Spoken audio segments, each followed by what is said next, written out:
Bienvenidos a un nuevo programa de Construyendo Futuro, un espacio de comunicación del Foro Politécnico y la Cámara de Economía Popular y Solidaria. Hoy contamos con la presencia de la magíster en áreas protegidas y ecoturismo, Piedad Guarán Rosero. Ella se especializa en procesos de participación ciudadana. Ejerce su profesión como docente, funcionaria municipal. También ha ejercido funciones como funcionaria del Consejo de Participación Ciudadana y Control Social. Dedica sus actividades también al arte, esto es pintura, a la actuación y como guionista. Al momento, ella es también candidata a ser integrante del Consejo de Participación Ciudadana y Control Social. Bienvenida, Piedad. Adelante. Muchísimas gracias, estimado Alejandro, por invitarme a participar de este espacio Construyendo Futuro, y muchísimas gracias a las personas que nos escuchan en este momento. Para mí es un honor estar aquí, pues, hablando de lo que hace esta mujer, esta servidora, esta ciudadana a lo largo de mi vida, pues una mujer comprometida con todo lo que tiene que ver con derechos y de manera específica con el derecho a la participación.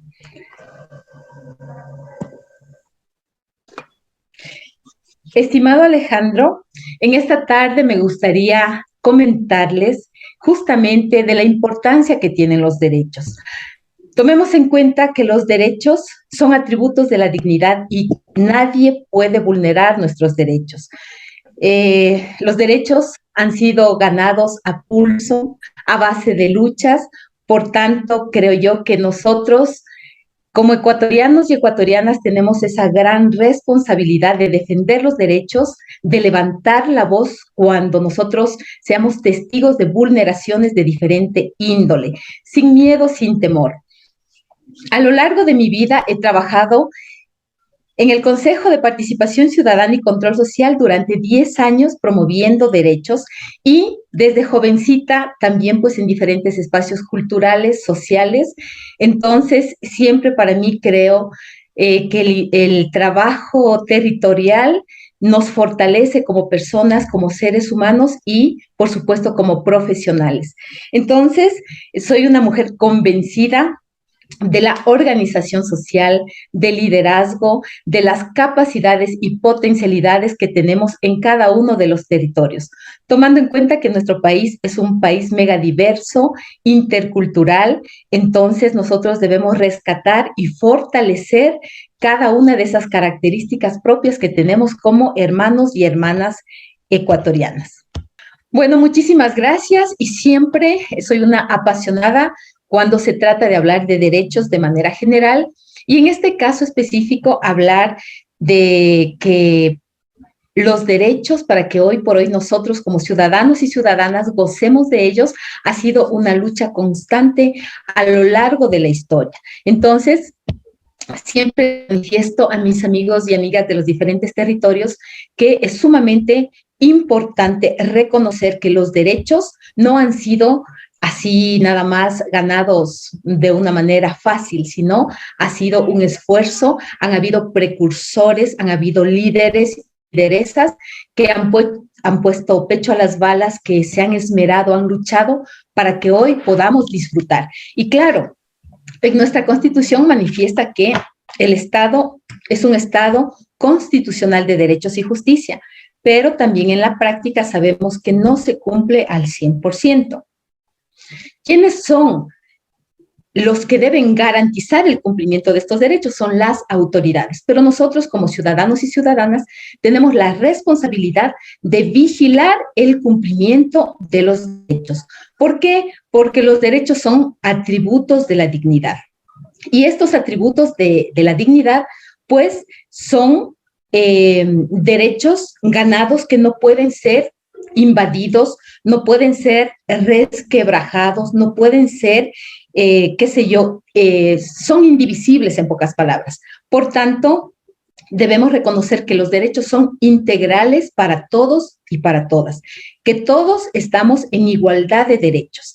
Entonces, cuando hablamos de derechos, siempre debemos reconocer que tenemos esa posibilidad de hablar, de dirigirnos, de opinar, de tener ese pensamiento libre para que nuestra opinión, nuestras ideas sean respetadas, porque justamente es uno de los principios de la ley de participación, hablar de paridad, hablar de ese conocimiento rico que tenemos de cada uno de los grupos sociales que existen en nuestro territorio.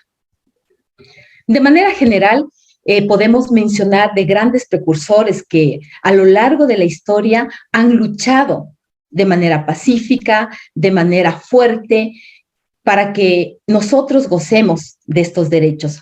Siempre menciono a un Mahatma Gandhi, por ejemplo, que luchó en contra del sistema del apartheid, del sistema segregacionista. Cómo no mencionar a estos grandes precursores como es Malcolm X, Nelson Mandela, Martin Luther King, y por qué no hacer énfasis en estos hombres aquí en nuestro país, porque nuestro país también cuenta con un sinnúmero de hermanos y hermanas afrodescendientes. Entonces, en honor a estos precursores de derechos, hay que reconocer la lucha social, el aporte de estos grandes líderes que son reconocidos a nivel mundial. Y cómo no, también tenemos mujeres precursoras de derechos, como una Harriet Tubman, una mujer que ayudó a la liberación de muchos esclavizados. Tomemos en cuenta que en nuestro país también, en aquel momento, también fue parte de una de esas acciones vergonzosas que siempre lo manifiesto dentro de las acciones se puede decir, más vergonzosas del ser humano, ha sido la esclavitud, que entre hermanos hayamos secuestrado a otro hermano, pues eso es terrible. Y aquí en el Ecuador, precisamente, existieron las haciendas esclavistas. Por tanto, hay que reconocer el aporte como es de esta mujer a nivel internacional y nuestros hermanos en especial. Dentro de nuestra memoria histórica debemos reconocer que gracias a personas valerosas, pues ayudaron en la liberación y en la lucha de derechos, ¿no? Y siempre me apasionó también hablar de una Rosa Parks y debemos tener como referencia a esta madre de los derechos civiles, una mujer que con su accionar simplemente cambió el rumbo de la historia al negarse a ceder el asiento a un hombre considerado blanco. Entonces, tomemos en cuenta que en aquella época existía la segregación racial, existían los espacios que eran destinados exclusivos para la gente blanca, y una persona afrodescendiente, un afroamericano en este caso, no podía hacer uso de un asiento, así de sencillo. Entonces, yo les traigo a la reflexión, digo, ¿qué sintió esta mujer cuando le obligaron a ponerse de pie? Cuando le exigieron, y ella simplemente dijo no. Y cuando a ella le entrevistaron, le dijeron, pero ¿por qué no se dio el asiento? Cuando sabe que los asientos están destinados y direccionados únicamente para el uso de una persona blanca. Y ella dijo, porque estoy cansada, pero no se refería al cansancio físico, sino al cansancio psicológico, al cansancio que vivía día a día por el sistema segregacionista de aquella época, por el racismo de aquella época. Entonces, un año más tarde, gracias a la lucha, a la organización, al liderazgo, porque todos ellos se unieron para protestar y defender hasta que liberen, porque por el accionar, por no levantarse, por no ceder un asiento, fue encarcelada. Pero la unión, la autoconvocatoria de nuestros hermanos afrodescendientes de aquella época, pues sirvió para dar un sacudón a las autoridades y al transporte público, porque ellos simplemente dejaron de utilizar el transporte y ahí se dieron cuenta que el 70% del aporte económico y de la dinamización económica en el transporte público venía del 70% de los obreros, que quienes contemplaban, pues eran estas personas, estos luchadores. Entonces, esta mujer valerosa nos da la iniciativa, la pauta y nos motiva para que nosotros tengamos sobre nuestros hombros esa responsabilidad de cambiar el rumbo también de la historia hoy por hoy, porque no podemos negar que aún existe racismo, existe machismo, existe racismo y no podemos intentar tapar el sol con un dedo cuando existen problemáticas sociales de esta índole. Es por ello que a lo largo del tiempo que trabajo en el Consejo de Participación, en cualquier temática que yo deba tratar, siempre hablo sobre la importancia de la solidaridad, del respeto, de la igualdad, de la empatía, y tomo de referencia a estos precursores de derechos. Siempre van a intentar, qué sé yo, cortarnos las alas o hacernos sentir menos, y debemos tomar como ejemplo a estas personas que aún con las limitaciones que tuvieron, salieron adelante. Es el caso de Clarabelle Williams, una mujer que tenía que estudiar escuchando desde afuera, desde el corredor, porque estaba restringido el acceso a una estudiante por el hecho de ser una mujer afrodescendiente. Entonces, la inteligencia, la valentía, la tenacidad de una mujer siguió preparándose, estudiando, leyendo, al punto que luego, inclusive, cuando ya llega a alcanzar su meta, su título por primera vez, llega a licenciarse, puede ella apoyar con la alfabetización de sus padres, que fueron también personas esclavizadas, y con otras mujeres. Entonces, hoy por hoy, una de las facultades del Estado de Nuevo México, de la Universidad del Estado de Nuevo México, lleva el nombre de Clara. Entonces, miren esos ejemplos que nosotros debemos tomar en cuenta, y seguramente ustedes conocerán un sinnúmero de casos que han sido restringidos, limitados, y no por ello se han rendido, como es el caso de George también, un hombre que, como ustedes pueden ver en el gráfico, era restringido, limitado, marginado, pero él siguió en su constante preparación hasta llegar a ser un médico, un excelente médico, al punto que los mismos profesores luego le consultaban.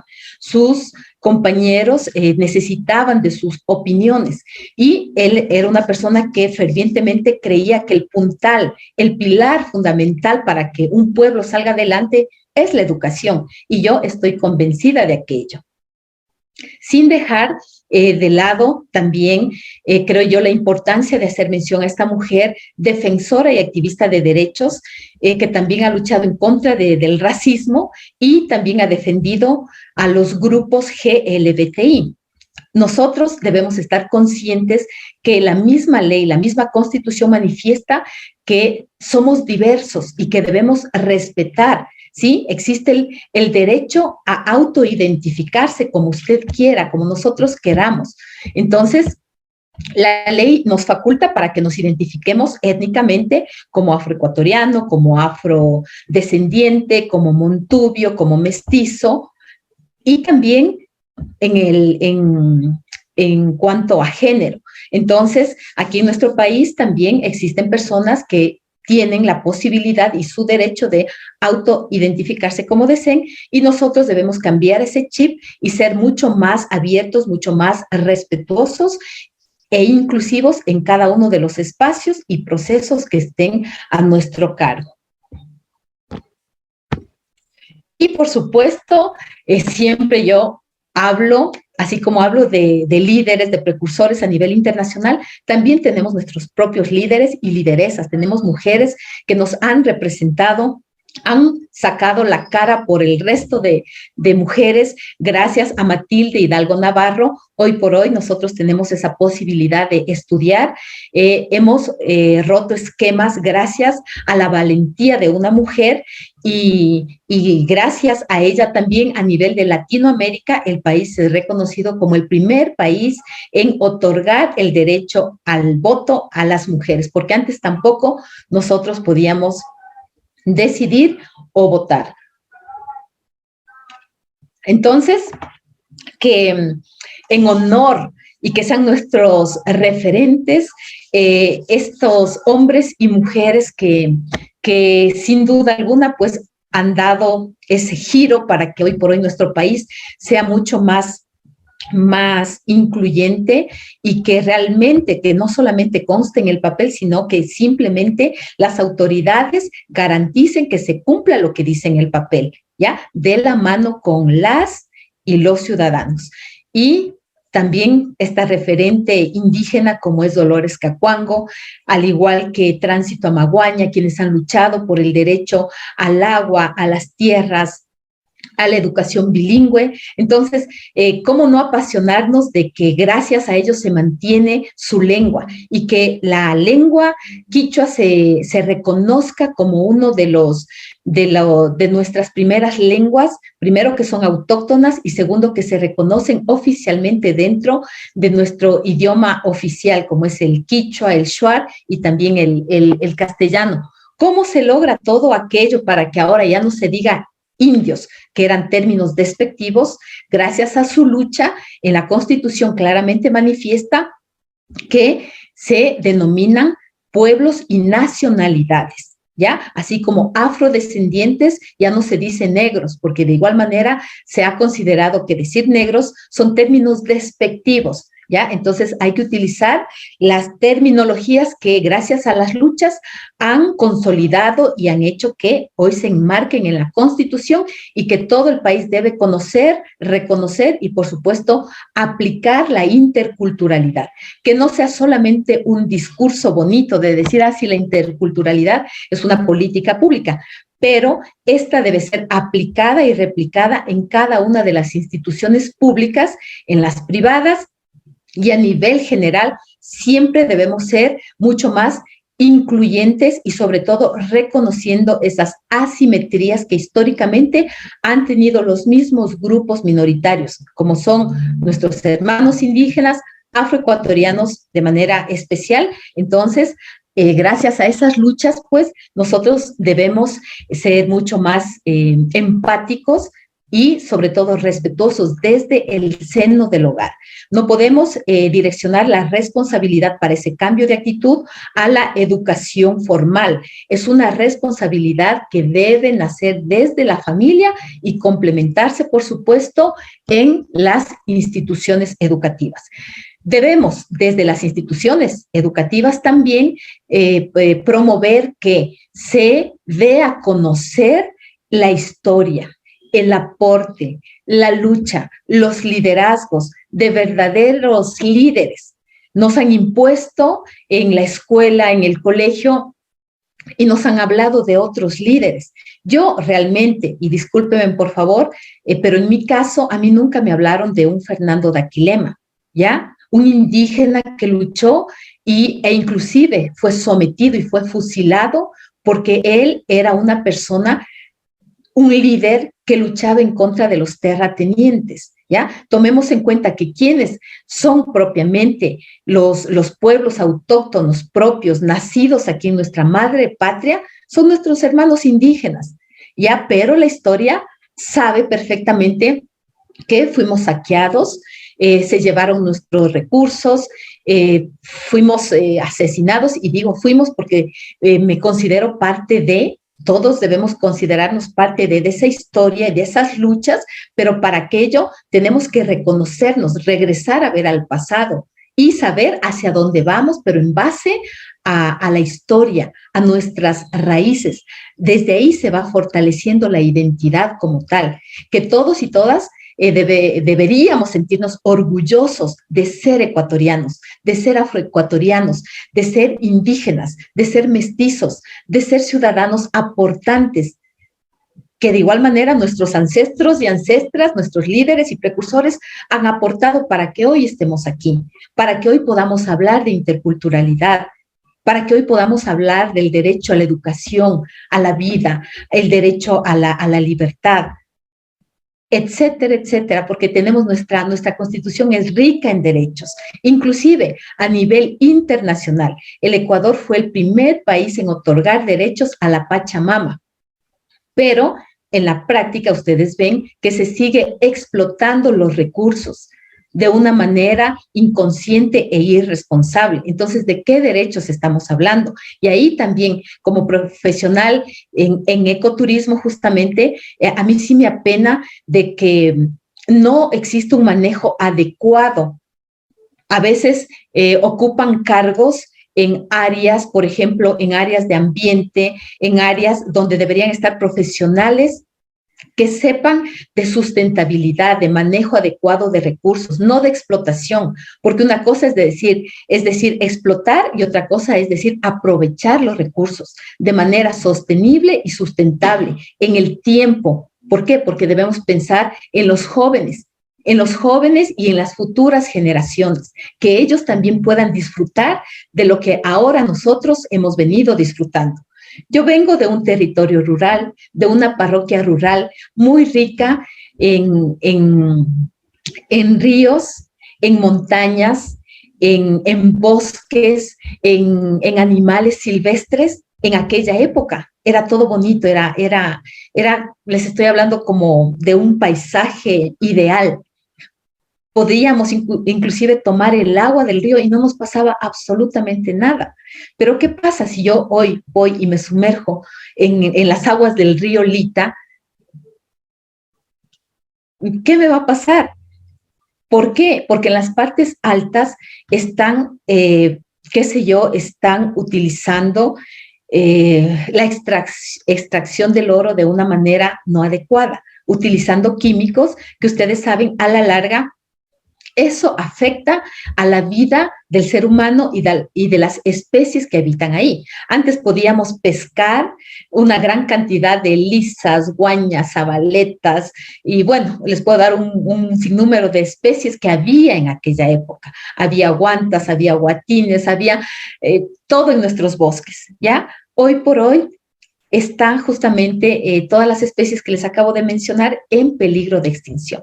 Entonces, ¿dónde está el derecho a la madre naturaleza? ¿Ya? Entonces, ahí debe haber una responsabilidad de las autoridades para que quienes ocupen cargos de decisión en las áreas de derechos o de participación o de ambiente o en cualquier área, sean personas capacitadas, competentes, con experiencia, para que puedan hacer su trabajo a cabalidad. No puede ir un ingeniero en mecánica como director de participación, por ejemplo.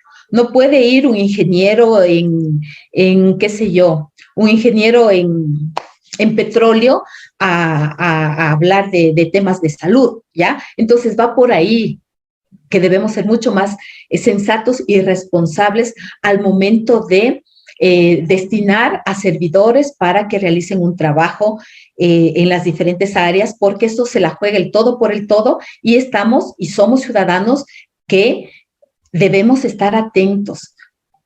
Gracias a los procesos de formación y de capacitación, la gente ha despertado, se ha quitado la venda de los ojos y hoy somos mucho más críticos, somos mucho más exigentes, porque la ley nos permite solicitar rendiciones de cuentas o inclusive nos permite hacer vedurías, nos permite hacer observatorios para vigilar el cumplimiento de políticas públicas o también de la gestión de los diferentes gobiernos autónomos descentralizados. Porque ahí está la posibilidad que tiene el ciudadano de ejercer el verdadero poder ciudadano. ¿A través de qué? De los diferentes mecanismos, espacios e instancias de participación, ¿ya? Que esto se ha logrado gracias a la iniciativa ciudadana, gracias a las luchas, y aquí también quiero hacer hacer énfasis en esta gran mujer que no todos la conocen, y es mi responsabilidad viniendo de Imbabura que conozcan a una Martina Carrillo, una mujer esclavizada en la Hacienda La Concepción. Ustedes saben que en la Hacienda La Concepción se reproducían esclavizados, hombres y mujeres para la venta, para el trabajo fuerte, para la siembra de caña, para la siembra de algodón. Y esta mujer, cansada de los atropellos que tenían que recibir a diario, a manos de un capataz en donde no les daban ropa adecuada, les daban de comer una sola vez al día, recibían maltratos y torturas. Si por A o B les encontraban sirviéndose una caña, ellos tenían que robarse la caña que cultivaban, que tenían ese fruto con el sudor de su frente, y pobre de ellos si es que eran encontrados sirviéndose una caña, pues eran castigados de una manera sumamente desastrosa, se puede decir. Entonces ella, con otros compañeros y con la valentía que caracteriza a nuestro pueblo afrodescendiente, caminan desde la Hacienda La Concepción hasta llegar a la capital para denunciar al presidente de aquella época, al presidente José Diguja, y denuncian de todo este atropello, pero no cuentan que al regresar lleva la peor parte Martina Carrillo. Entonces yo siempre les digo, los líderes por lo general son quienes deben gestionar, deben golpear puertas, deben poner pecho a las balas, ¿ya? Son criticados, no reciben un sueldo, tienen que hacerlo con plata y persona, y también en algunos casos son quienes reciben la peor parte, como es el ejemplo de Martina Carrillo, que fue azotada, fue, según la historia, justamente fue latigada alrededor de 300 latigazos, al punto de que ya pensaban que iba a perder la vida, llamaron al sacerdote, y bueno, en buena hora ella siguió con su lucha y las condiciones de sus hermanos esclavizados mejoró, porque separaron al capataz abusador y mejoraron de alguna manera las condiciones. Entonces yo digo, y como referencia de todos ellos, si ellos no hubieran actuado, ¿qué hubiese sido? Si Rosa Parks no hubiera actuado, ¿qué hubiese sido con el sistema segregacionista? Hubiera seguido un año más, 2 años más, quién sabe hasta cuándo. Si si Martina no se hubiera atrevido a caminar tan largo y a denunciar, hubiera seguido y no hubiera pasado absolutamente nada, y las condiciones seguían como siempre han seguido, ¿no? Entonces, yo invito a que nosotros tengamos esa valentía de simplemente decir, no, si soy una persona que está siendo parte de, me están agrediendo, me están vulnerando derechos, o estoy mirando que al adulto mayor le están vulnerando, le están, qué sé yo, maltratando en el sistema, en el transporte público, cuando usted va al seguro y le tratan mal. Hay mecanismos de control social. Podemos hacer nosotros, que sea una defensoría comunitaria, un sinnúmero de mecanismos que nos permiten justamente direccionar a las personas para que sepan que no pueden ser vulneradas y que hay mecanismos que les permiten cambiar esa dinámica. Por ello, yo creo que es importante que las autoridades, los servidores públicos y la ciudadanía en general, todos deberíamos pasar por un mínimo proceso de capacitación en tema de derechos. ¿Cómo es posible que los candidatos que van a diferentes dignidades no sepan ni hostia de derechos? Llegan a ocupar sus cargos y pueden defender cualquier cosa, y ante una vulneración no les importa. ¿Es por qué? Porque no tienen esa sensibilidad, no conocen. Existe un amplio desconocimiento en cuanto a la defensa de derechos.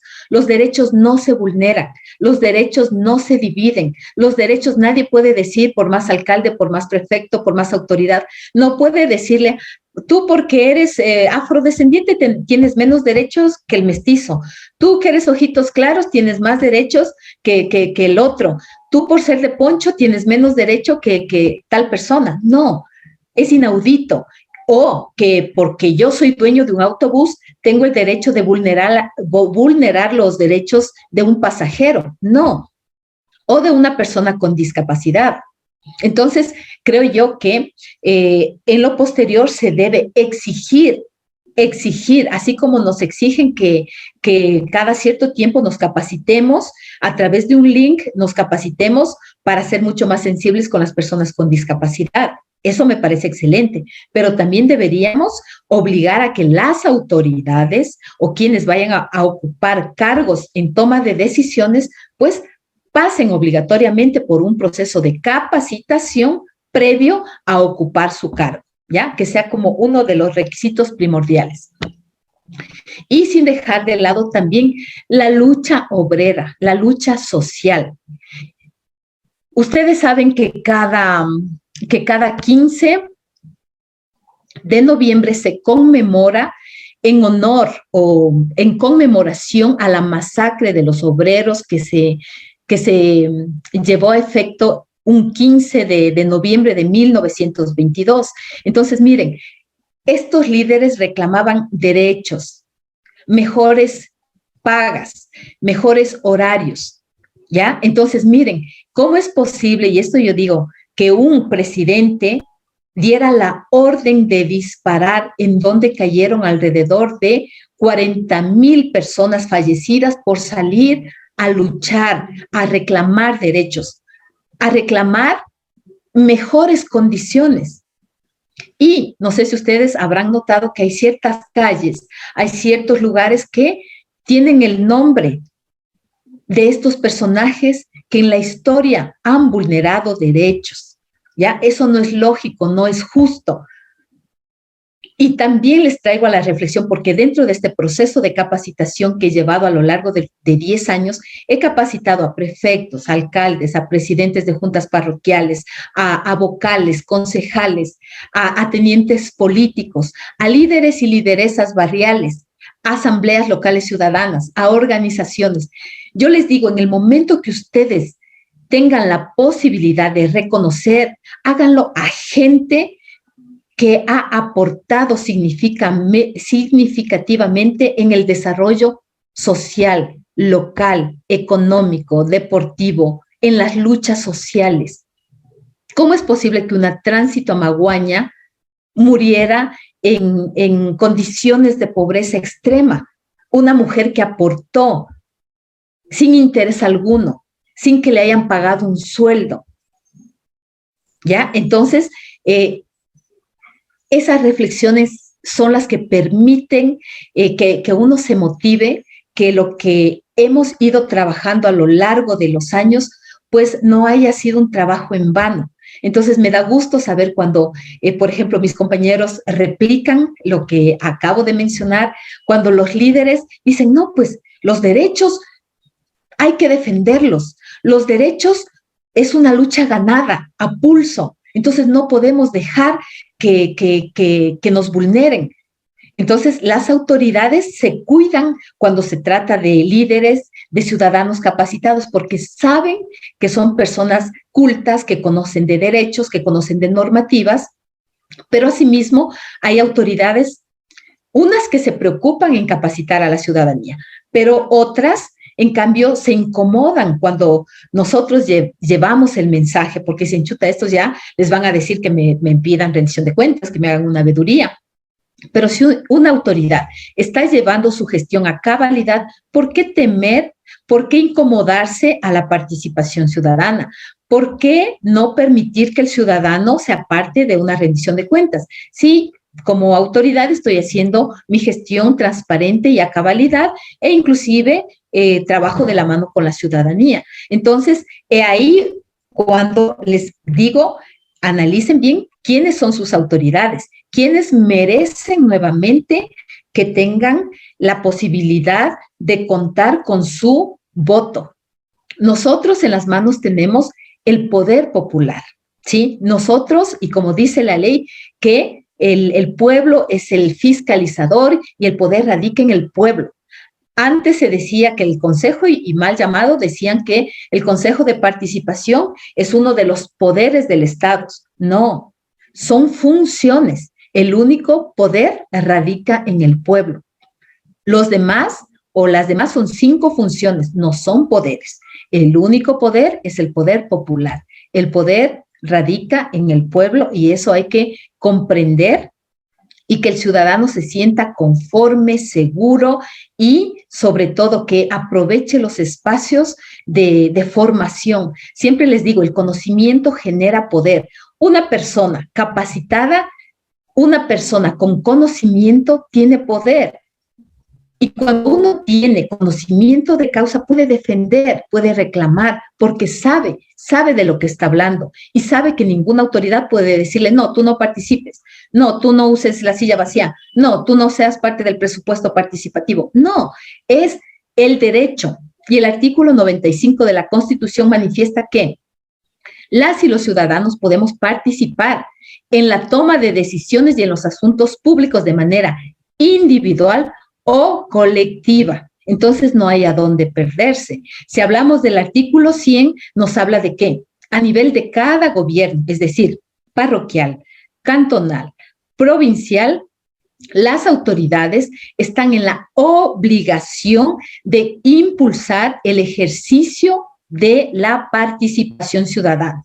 Entonces, aparte de la Constitución, lo dice el COTAD, aparte del COTAD, en el artículo 304, aparte también está en el Código Orgánico de Planificación y Finanzas Públicas, donde claramente dice cuáles son las competencias de las autoridades de los gobiernos autónomos descentralizados. ¿Cuáles son estas? Ejecutar, legislar y promover la participación ciudadana.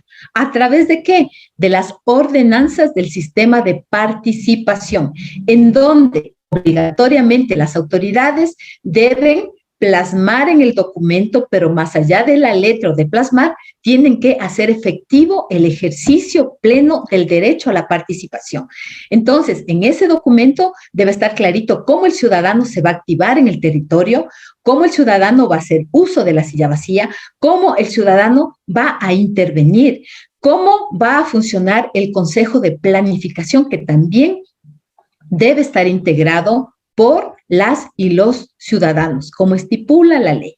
Entonces, dentro de todos estos procesos de formación es clave siempre partir de la importancia de los derechos, ¿sí? De los derechos a nivel mundial, de los derechos a partir de la Carta Magna, de los derechos humanos y aterrizar a nuestros propios derechos que están contemplados en nuestra madre Constitución. Entonces, nosotros podemos reclamar derechos de diferente manera, pero también, ahí hago un paréntesis, cuando hablamos de derechos, también debemos hablar de responsabilidades. El derecho va de la mano de la responsabilidad. Entonces, así como tenemos un sinnúmero de derechos, tenemos esas responsabilidades que como ciudadanos y ciudadanas tenemos que poner en práctica, dejando de lado el desinterés, dejando de lado la crítica, sino ser entes protagónicos en la toma de decisiones y en la gestión de lo público, porque es el derecho que la ley me da, pero más allá es esa voluntad que nosotros debemos tener. ¿Cómo se logra eso? A través de estos espacios de sensibilización y de formación. Aquí, en esta imagen, yo siempre igual tengo de referente, yo me identifico como una Nina Simone, una mujer que a través de su música, a través del poema, ella denunciaba sobre los atropellos, ella reclamaba derechos. Entonces, una niña que a partir desde los 5 años demostró esa rebeldía, cuando en su primer recital en la escuela, cuando la invitan ya a cantar, los profesores dicen que sus padres se vayan a la parte de atrás por el hecho de ser afrodescendientes. Entonces, su primer acto de rebeldía es cuando ella dice, no, yo no canto si mis padres no vuelven a la parte de adelante, ¿ya? Entonces, miren, esa niña creció y su aporte con el arte permitió justamente dar a conocer esas luchas sociales. Entonces, como Piedad Cuarán, a través de la pintura, a través del arte, yo puedo expresar justamente el aporte del pueblo afroecuatoriano. Cuando tengan tiempo, por favor, visiten mis redes sociales en Instagram, en Facebook, incluso en TikTok, ustedes podrán apreciar las pinturas que están enmarcadas a mis raíces, al aporte, sin desconocer también la violencia hacia la mujer, que eso a lo largo de la historia ha existido y existe actualmente, y es por eso que todos estamos al tanto de lo que está ocurriendo en nuestro país. 7 de cada 10 mujeres aproximadamente están siendo violentadas de diferente manera. Entonces, estos espacios van direccionados para que hombres y mujeres nos responsabilicemos de lo que está pasando. Esto debe ser una corresponsabilidad entre autoridades y ciudadanía, porque las autoridades, si bien es cierto, deben garantizar el cumplimiento de políticas públicas, pero ante estas problemáticas, ¿cómo hacer efectivo y que se erradique la violencia de género?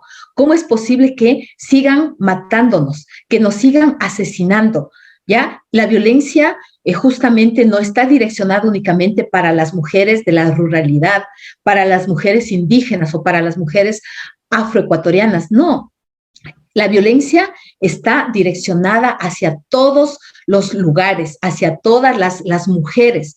Y en el tiempo de pandemia, esta violencia se agudizó enormemente hacia los mismos grupos de las personas de la ruralidad, las mujeres afroecuatorianas, las indígenas, las mujeres pertenecientes a los grupos LGBTI, a las mujeres con discapacidad, etcétera. Entonces, ha ido siempre hacia las mismas personas, si bien es cierto, los hombres también podrían sufrir, qué sé yo, de violencia, no puedo decir que no, pero en gran magnitud y a lo largo de la historia ha sido hacia la mujer.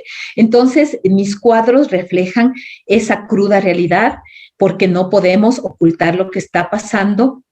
Y también yo escribí un guión que trata sobre la violencia, y este guión está justamente enfocado a hacer un llamado a la reflexión a toda la ciudadanía. No solamente es un problema de mujeres, no solamente es un problema de hombres. Recuerden que el violentador crece en un hogar. El violentador y el machista muchas veces, y como dicen, machismo es con M de mamá, ¿ya? Entonces, no podemos acusar a las madres, no podemos acusar a los compañeros varones. Es una responsabilidad de todos y de todas para que desde el seno del hogar se cambie esa mentalidad y exista respeto hacia el compañero y compañera, que exista el respeto entre hombres y mujeres desde niños, enseñarle al niño a respetar, enseñarle a la niña a respetar al niño también, ¿ya? Entonces, este cortometraje espero próximamente poder ya cristalizarlo, porque estamos justamente gestionando los recursos para que podamos ya hacer el trabajo con todos los entes y nosotros estaremos llevando este cortometraje denominado Violeta Sumisa a diferentes barrios, a diferentes localidades.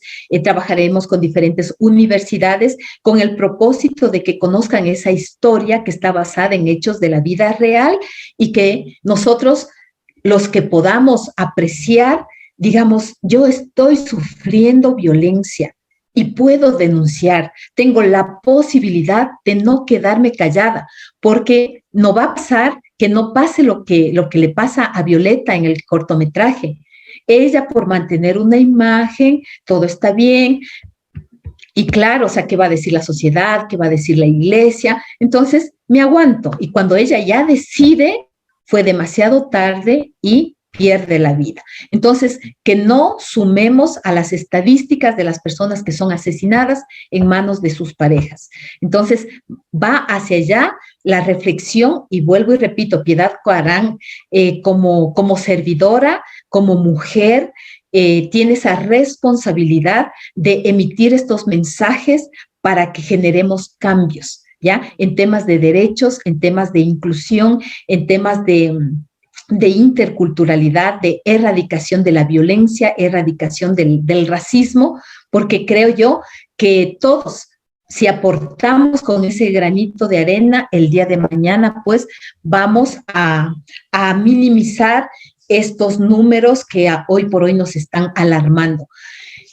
También ustedes ven cómo está nuestro país. Se supone que las cárceles eran lugares para que las personas que entren a estos espacios sean para que mejoren su actuar, reflexionen, sean centros de rehabilitación, pero para mí no tienen nada de rehabilitación, más bien los centros de los que acabo de mencionar se han convertido en verdaderas tercenas, donde simplemente la vida está en manos de ciertos grupos de poder y el Estado y las autoridades atados de pies y manos. Y si hoy no ponen cartas en el asunto, eso se va a ir de las manos. Entonces, ahí la importancia de un trabajo integral, unido, articulado entre autoridad, ciudadanía, y que toquemos estos problemas desde la raíz. Si no tocamos, si no erradicamos el problema de raíz, no vamos a obtener los resultados que esperamos. Miren, esto es en base a una fuente del INEC, en donde manifiesta que de cada 100 mujeres, 65 a lo largo de nuestra vida hemos sufrido algún tipo de violencia. Entonces, hay veces que por desconocimiento pensamos que violencia es únicamente cuando hay golpes, y no es así. Es por ello que hay que formar a la ciudadanía, hay que enseñar a la ciudadanía para que comprendan que la violencia se da de diferente manera. Entonces tenemos violencia física, sexual, psicológica y patrimonial. Entonces, a lo largo de nuestras vidas, las mujeres algún momento hemos atravesado por algún tipo de este tipo de violencia.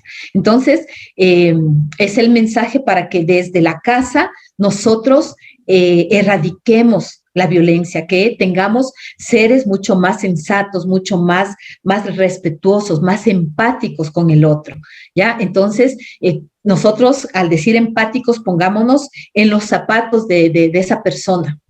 Seamos mucho más solidarios con lo que está pasando. A veces nosotros mismos nos encargamos de criticar cuando una mujer es golpeada, es violentada, y decimos, claro, es que por algo, seguramente por algo la golpearon, ¿ya? Si la violaron es que a lo mejor estuvo con una vestimenta inadecuada. Entonces, no, nadie da el derecho para violentar a nadie, y peor aún, para quitar la vida de otro ser humano.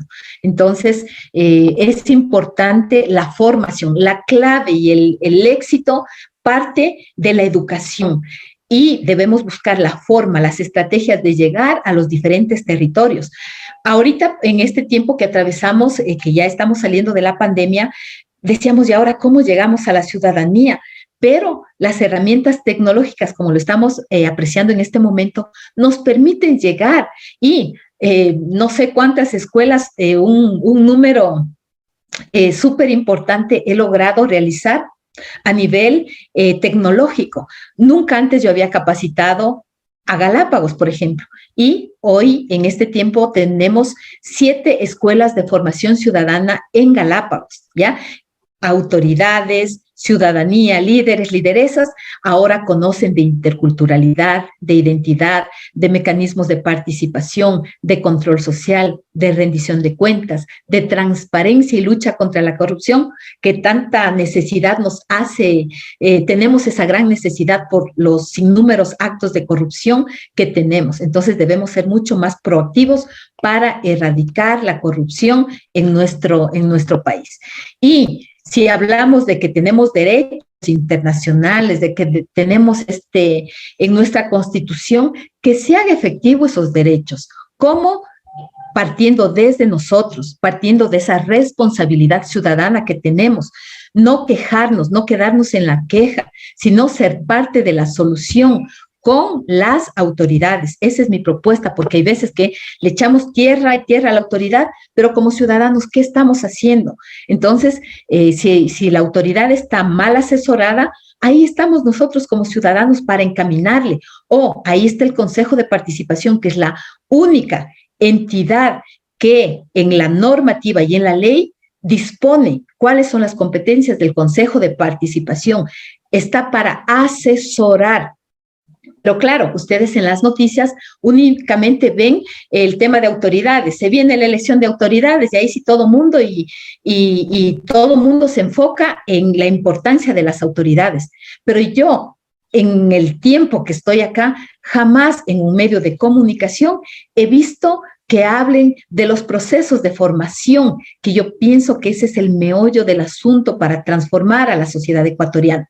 Nunca han hablado de que las mujeres se han capacitado en temas de derechos, que las mujeres se han capacitado en mecanismos de control, que las ciudadanas han decidido ser parte de veedurías. Eso en los medios de comunicación yo no he visto, pero el rato que mencionan autoridades, ahí sí se enfocan y ahí sí le ven la importancia del Consejo de Participación.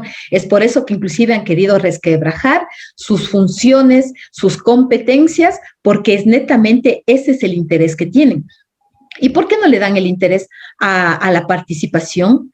¿Por qué no le dan la importancia al tema de control social, al tema de transparencia? No, eso no importa. Únicamente asegurarme de que las autoridades de control que elige el Consejo, ojalá puedan ser mis panas, nada más. ¿Por qué? Porque es quien me va a proteger cuando estoy haciendo las cosas mal, a futuro, que no me sigan juicios políticos, etcétera, etcétera. Entonces, va por ahí los intereses mezquinos, políticos y partidistas que tienen ciertas autoridades, que eso, ustedes son personas muy, muy inteligentes para deducir por qué no quieren que el Consejo de Participación exista, por qué les incomoda que se capacite la ciudadanía, por qué se incomodan para que el Consejo promueva rendiciones de cuentas, de que las autoridades tengan que rendir cuentas obligatoriamente cada año, que las autoridades, los candidatos, en base al plan de trabajo que obligatoriamente tienen que presentar al CNE, tengan que dar cuentas una vez que llegan al poder, tener esa relación de, a ver, ¿dónde está ese plan de trabajo? Y eso tienen que rendir cuentas a la ciudadanía. Y ese plan de trabajo debe tener relación con el PDOT, debe tener relación con los ejes de acción del territorio. Entonces, es por ello que se incomoda que el Consejo de Participación incida, capacite, forme a la ciudadanía y que la ciudadanía ya no se deje y que hoy por hoy la ciudadanía diga, ah, no, pues yo tengo derechos. Yo como ciudadana puedo solicitarle la rendición de cuentas, solicitar, qué sé yo, que me brinde la información de tal proceso, de tal obra, de la contratación X, de exigir por qué se está dañando una obra cuando me dijeron que esa obra costó muchísimo dinero y a los pocos meses, ¿por qué se está dañando? Entonces, de exigir los materiales, exigir la información de la contratación y de los materiales utilizados. Todo eso la ciudadanía desconoce. Yo trabajé en algún momento, bueno, he trabajado en varios municipios, pero yo escuchaba a un alcalde que decía, es mi dinero y yo he de ver lo que hago.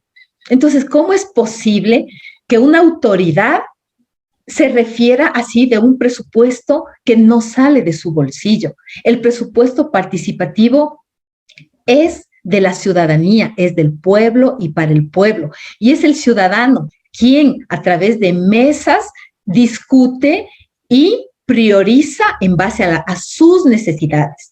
Antes nos daban decidiendo y decían, ay, aquí la prioridad es hacer una casa comunal con buenos pisos, con buenas cerámicas, con buenos baños, bla, bla, bla, cuando los barrios no tenían agua potable, no tenían alcantarillado. Esas son las verdaderas necesidades. No complacer las vías de los que me ayudaron a cargar banderas o de mis compadres afines a mi ideología política. No, para eso sirven los mecanismos de participación y los mecanismos de control social. Entonces, estar claros que de estos derechos, como ecuatorianos, tenemos esa posibilidad. Primero, no hay que temerle a la política. La política no es mala.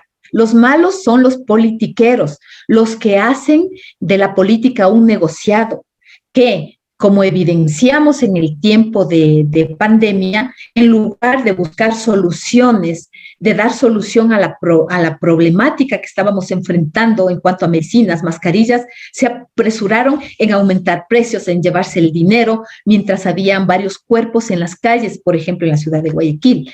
Entonces, la política no es mala, y de estos espacios de formación necesitamos que personas coherentes, sensatas, formadas, sensibles a los derechos, sean quienes el día de mañana nos representen. Que no pase como en algún momento, y eso siempre les digo, elegimos a las personas que llegan a darnos el abrazo, el beso, en tiempo de campaña, una camiseta, una cajita de fósforos, una gorrita. No podemos cambiar, no podemos dar ese voto tan importante a cambio de una camiseta, porque el día de mañana eso nos va a cobrar. Y ahí vamos a estar quejándonos cuando somos mal atendidos, cuando no hay medicina en el hospital, cuando somos mal atendidos, cuando somos vulnerados en el transporte público, cuando no les importan las políticas públicas. Entonces, nosotros somos los responsables de lo que pase el día de mañana en cuanto a la elección de las nuevas autoridades. ¿Queremos cambios? Analicemos sesudamente por quién vamos a votar. Gente honesta, gente proba, gente con experiencia. Entonces, esa responsabilidad cae en nuestras manos. Nosotros podemos elegir o ser elegidos, participar en asuntos de interés público, ser consultados, fiscalizar actos de poder público.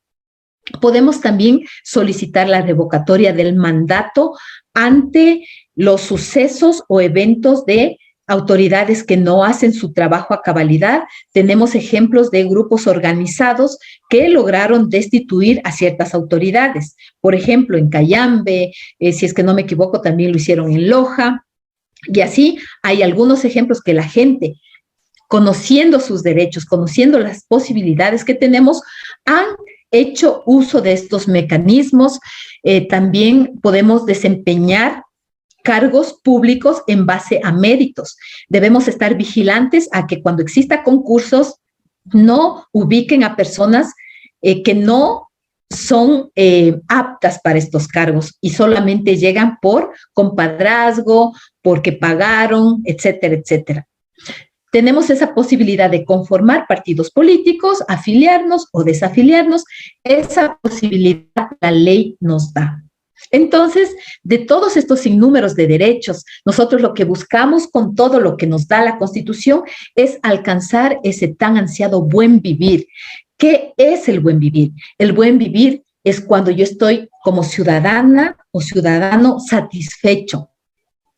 Tengo la posibilidad de que mis hijos estudien y tengan educación de calidad, que tengan todos los servicios básicos de calidad cubiertos, atención de calidad, etcétera, etcétera. Que cuando yo vivo en un barrio me sienta contenta y segura de vivir en ese barrio. Que como mujer, a cualquier hora de la noche, yo pueda sentirme libre de salir, caminar y no con el miedo de que voy a ser asaltada o violentada. Entonces, debemos sumar esfuerzos. Esto es una minga de esfuerzos para que concretemos y lleguemos a ese tan ansiado buen vivir. Eso podemos hacerlo, por supuesto, si es que trabajamos de manera unida, organizada, solidaria. Y siempre motivo también a que apliquemos los principios que nos da la ley de participación. Igualdad, autonomía, respeto a la diferencia, la solidaridad, la deliberación pública, el control popular, que seamos parte del control popular a través de los mecanismos, veedurías, observatorios, defensorías comunitarias, etcétera, etcétera, y la interculturalidad, que realmente se aplique, que no solamente vengan con un discurso bonito y al rato están emitiendo mensajes racistas o discriminatorios. Entonces, eso es lo que yo les puedo manifestar en base a la experiencia que tengo y gustosa siempre de impartir este tipo de temáticas, porque creo yo que es un punto fundamental para cambiar conciencias y sensibilizar los corazones de las y los ecuatorianos a nivel nacional. Muchas gracias, Piedad. Hemos escuchado tu exposición del ámbito que la Constitución del Ecuador ha generado respecto a los derechos, y entendemos que el Consejo de Participación Ciudadana y Control Social lo especifica así, dos cosas: participación ciudadana una parte y control social en otra. Para ser explícito a todas las personas que nos siguen y de manera gráfica, hacernos la pregunta y darnos la respuesta. Participación ciudadana. ¿Quiénes pueden participar y en qué? ¿Quiénes pueden participar y en qué? Y respecto al control social, ¿quién controla y a quién? ¿Y cómo interviene el Consejo de Participación Ciudadana en este mecanismo de quién participa y en qué participa? ¿Quién controla y a quién controla? Por favor. Ok. En cuanto a lo primero, ¿quién participa? La misma ley nos manifiesta que todos y todas podemos participar de manera individual o colectiva. Podemos ser parte de las tomas de decisiones en cada nivel de gobierno. Entonces, no puede limitarnos ninguna autoridad, no puede coartar ese derecho a la participación. ¿Ya? Entonces, eso hay que estar claros, y es por ello que la participación no debe ser considerado como una dádiva o un favorcito que nos dan las autoridades, no, compañeros. Simplemente es un derecho que las autoridades están en la obligación de impulsar la participación y de generar estos espacios para que las y los ciudadanos participen tanto en las rendiciones de cuentas, en la distribución del presupuesto participativo, que hagan uso de una silla vacía, en las deliberaciones públicas, en consultas, etcétera, etcétera, etcétera. Ya, en cuanto al control, nosotros como Consejo de Participación, claramente y en base a nuestras competencias, está la de brindar el acompañamiento y asesoramiento a la ciudadanía. ¿Para qué? Para que la misma ciudadanía, una vez que se forme y se capacite, haga uso de toda esa posibilidad de herramientas y mecanismos que nos da la ley. Entonces, es ahí donde nosotros logramos hacer efectivo el poder ciudadano, el poder popular, cuando el ciudadano deja de ser un ente pasivo y se transforma a ser un ente de acción, un ente protagónico, y ahora es parte de la toma de decisiones. Y se logra gracias a estos procesos de formación ciudadana. Claro, también hay líderes que ya tienen una experticia bárbara, que antes de que se cree la ley de participación como documento como tal, antes de crear la Constitución, la del 2008, entonces es ahí cuando el ciudadano ejerce aún más con mayor fuerza, pero eso no quiere decir que antes no hayan habido mecanismos de participación.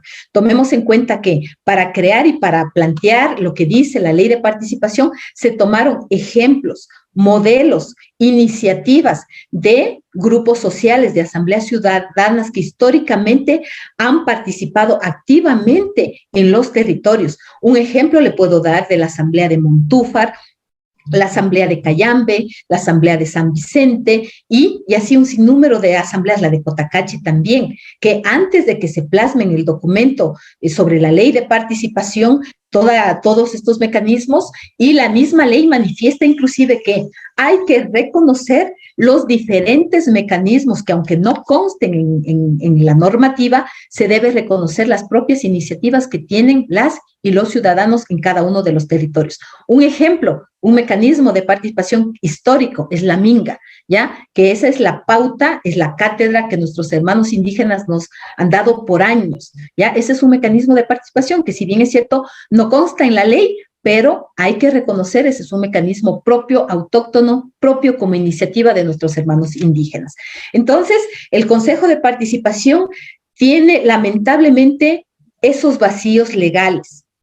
Es decir, el Consejo de Participación no tiene esa fuerza sancionadora, no puede sancionar ante una vulneración de derechos. Cuando un alcalde quiere coartar la participación de un grupo organizado, el Consejo lo que hace es emitir esa denuncia y direccionar a la entidad competente, dependiendo del caso, puede ser Contraloría, Fiscalía, etcétera, ¿ya? Pero no podemos, y es ahí donde nosotros debemos enfocarnos. ¿Para qué? El día de mañana existe esa posibilidad de darle la fuerza para que directamente el Consejo sea el ente sancionador, y de esa manera las autoridades van a ser mucho más cautos, van a ser mucho más prolijos en el momento de actuar y sobre todo de trabajar con la ciudadanía, que es lo lógico, y es lo que yo siempre motivo a que se trabaje de la mano en todo lo que tiene que ver con el quehacer de lo público. No sé cuál era la otra pregunta, perdón. O no sé si ahí ya respondí. Sí, por favor, en este proceso de instauración de esta normativa del Consejo de Participación Ciudadana y Control Social, ¿cómo verías todo este tiempo transcurrido la maduración, la fijación, el asentamiento de esta institución y su integración con la ciudadanía? A ver, voy a ser ahí muy diáfana, como siempre, muy sincera, y no voy a lanzarle flores, porque más bien yo creo que le estamos debiendo a la ciudadanía, ¿ya?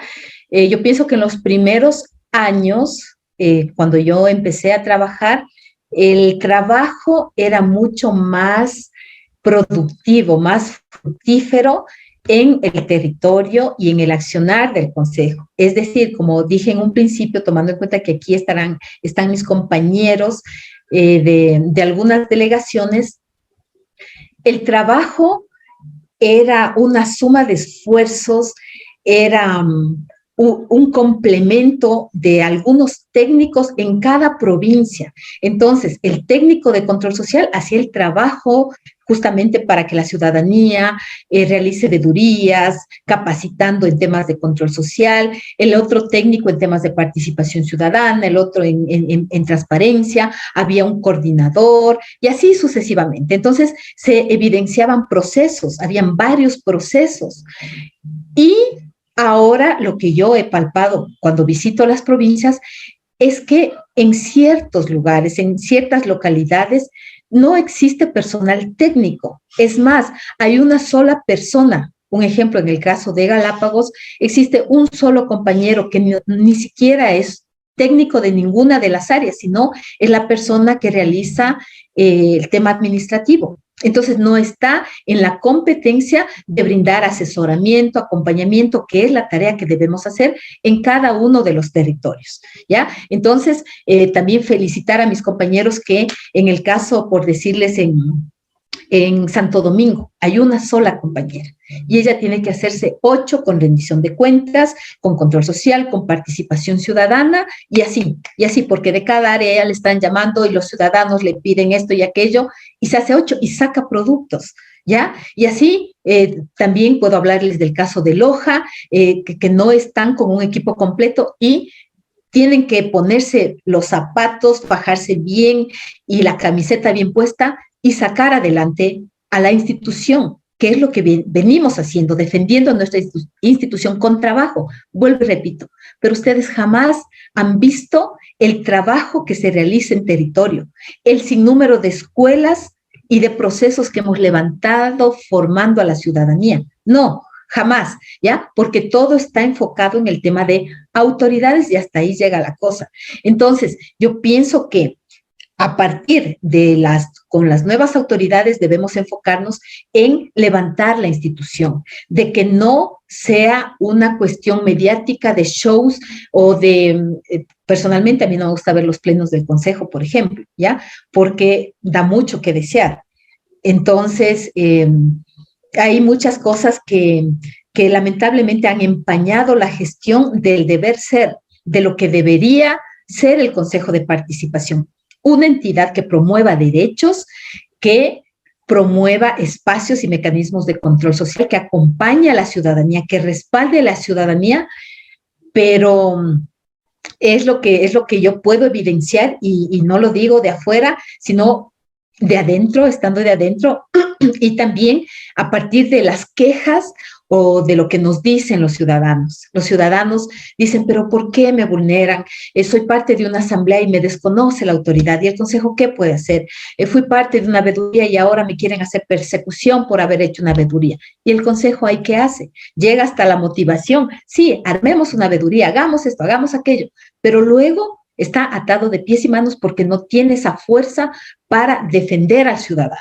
Entonces, yo planteo que en lo posterior, una vez que estemos ahí con la ciudadanía, tenemos que fortalecer y con la misma ciudadanía plantear estas reformas a la ley, a la normativa y enriquecer y fortalecer las oficinas de las diferentes delegaciones, porque no pueden, como se dice popularmente, sacarse el aire un solo técnico y representar y esperar tener resultados para una provincia, una sola persona, es demasiado. Y yo lo digo porque en algún momento yo fui delegada de la provincia de Imbabura, yo estuve de delegada en mi provincia, entonces ahí yo pude palpar de cerca las deficiencias. Imagínate, para viajar a Cotacachi, a Otavalo, a Pimampiro, a los lugares más alejados de la provincia, yo tenía que hacerlo con mi carrito, con plata y persona, y claro, como siempre lo digo yo, sábado, domingo, fuera de horario, así no me paguen, yo estoy ahí, porque me debo a la ciudadanía, porque tengo esa responsabilidad con la ciudadanía, obviamente con mi institución también, pero la ciudadanía me espera. En algún momento yo tenía una capacitación en Cayambe y necesitaba que me faciliten un transporte de la institución. Entonces, lamentablemente, los transportes son direccionados para las autoridades, ¿ya? Y el técnico tiene que hacerse 8, entonces yo ya tenía establecida esa reunión con los líderes de Cayambe. Yo no podía decirles, ¿sabe qué? No me dan el carro y listo. No, ellos me están esperando. Cogí un bus y al regresar, este bus se choca con un tráiler, ¿ya? Entonces, cuando yo abro los ojos, porque al regreso, porque por lo general uno trabaja en la noche, la ciudadanía solicita que luego de sus labores podamos ir a capacitar, ayudarles a armar la asamblea, lo que sea.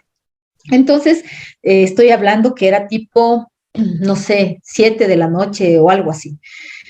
Entonces, cuando ya venía de regreso, yo venía, obviamente, así cerrada los ojos, y mi ventaja fue que venía envuelta un pañuelo en mi rostro, y cuando ya abro los ojos solamente escuchaba el alboroto, y cuando sentí aquí en mi pecho y todo tenía vidrios, ¿ya? Y logro quitarme la pañoleta que estaba llena de vidrios. Justamente el tráiler fue quitándole toda la parte de la buseta, no había ventanas, no había los marcos, no había nada, y la gente estaba salpicada, tenía salpicaduras de sangre en su rostro. Entonces fue un trauma para mí, fue terrible, y también me desmoralicé, porque yo dije, ese rato yo llamé obviamente a las autoridades, esto pasó, ahí sí fueron volando a retirarme en carro institucional y tanta cosa, ¿no? Pero es ahí cuando yo digo y reconozco a mis compañeros que le ponen todo el ñeque, todo el tesón en territorio, y las autoridades, eso no les importa. Entonces, cuando llegué a mi casa, no había nadie que me dé un abrazo y me diga, bueno, ya estás aquí, qué bueno que estés bien, no. Y me puse a reflexionar y dije, O sea, ¿vale realmente la pena lo que estás haciendo, trabajar fuera de horario, exponiéndote? Porque en buses, a esas horas y todo eso, con la computadora, con material, pero es la satisfacción. Luego del susto dije, es la satisfacción que a uno le llena y es lo que yo me voy a llevar, porque nadie, ninguna autoridad va a decir, hay aplausos a Piedacita, no. Sin embargo, he recibido algunos reconocimientos de algunas parroquias, de algunas organizaciones, lo cual inmensamente agradecida, pero en sí todo eso y esa satisfacción la tengo aquí, para mí. Y, y es por eso que luego de tantos años yo he trabajado con gusto, no por una candidatura. Me han invitado a ser parte o a candidatizarme de concejal en mi provincia, en mi cantón, bla, bla, bla, pero no, nunca he participado en cuestiones políticas partidistas. Me han invitado de varios partidos, han ido a mi casa, pero no. Y hoy dije, ¿cómo está la institución? Yo amo el Consejo de Participación, yo amo, es mi casa. Y miren cómo está. Y mis compañeros en Territorio Piedad, ya, es hora. Hemos trabajado, has estado años. Entonces, con el apoyo de la ciudadanía y con la sensibilidad y con la sencillez que me caracteriza como mujer de territorio, que vengo de una parroquia rural, soy una ciudadana común, soy una madre, soy una mujer con muchos sueños. Entonces voy con la certeza de ir a levantar el Consejo de Participación con la ciudadanía. Entonces, es por ello que el Consejo Nacional Electoral ya me ha calificado. Estamos esperando ahorita el listado oficial y yo sé que a lo largo de estos años y con el trabajo que he hecho en el territorio, yo sé que vamos a tener los mejores resultados. Aquí tenemos, por ejemplo, una lideresa de Puengasí, una mujer que yo admiro muchísimo, que siempre cuando ha habido cualquier situación, trabajo territorial, ella está ahí. Ya es una arquitecta. Nancita, gracias por estar aquí. Y si me pusiera así a convocar, ellos están ahí de una, porque saben del trabajo honesto, real, verdadero, sin intereses, y esto no es político partidista, eso hay que estar claros. Para llegar necesitamos la confianza y el apoyo de las y los ciudadanos de las diferentes organizaciones a nivel nacional.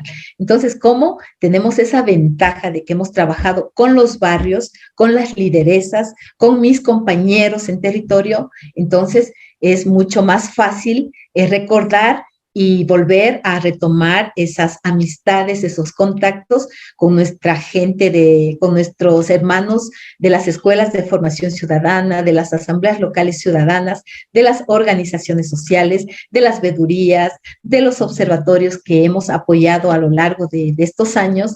Entonces, hoy estoy asumiendo este reto y siempre con la alegría que me caracteriza como una mujer ecuatoriana. Siempre somos alegres, bienvenidos los retos, y sé que no es fácil, pero tampoco es imposible. Entonces estoy aquí segura de la decisión que he tomado, porque en honor a esas lideresas, a esos líderes, y por supuesto por nuestros hijos. Yo soy madre de 3 niñas y quiero ser parte del cambio, quiero ser parte de una propuesta propositiva que genere inclusión de las y los ciudadanos, y por qué no mencionar también a los jóvenes, a las personas con discapacidad, a los adultos mayores, a las personas que se encuentran en situación de movilidad humana, a mis hermanos de los grupos GLBTI, es decir, a todos. Piedad va a trabajar con todos los grupos sociales. No me importa el color de corazoncito que tengan, me refiero políticamente, porque ese es su derecho. Pero eso no quita que dejan de ser ciudadanos, amigos, compañeros, y sobre todo que conocen el trabajo que he venido realizando como Piedad Guarán. Muchísimas gracias. Con ustedes ha estado Piedad Guarán Rosero, decidida a fortalecer el Consejo de Participación Ciudadana y ampliar los servicios en territorio en atención directa a la población ecuatoriana. Muchísimas gracias. Hasta una próxima oportunidad en Construyendo Futuro. Muchísimas gracias. Alejandro, muchísimas gracias por la oportunidad, gracias porque también aquí están mis amigos, las personas que nos van a acompañar en este proceso, gracias por confiar en este ser humano común que tiene ideales como cada uno de ustedes, problemas, preocupaciones como todos ustedes, pero esas preocupaciones las vamos a solventar juntos. Así es que, mi querido Alejandro, estoy a las órdenes, estoy para servir como siempre. Muchísimas gracias. Besitos a todos y a todas. Nancita. Gracias. Hasta la próxima.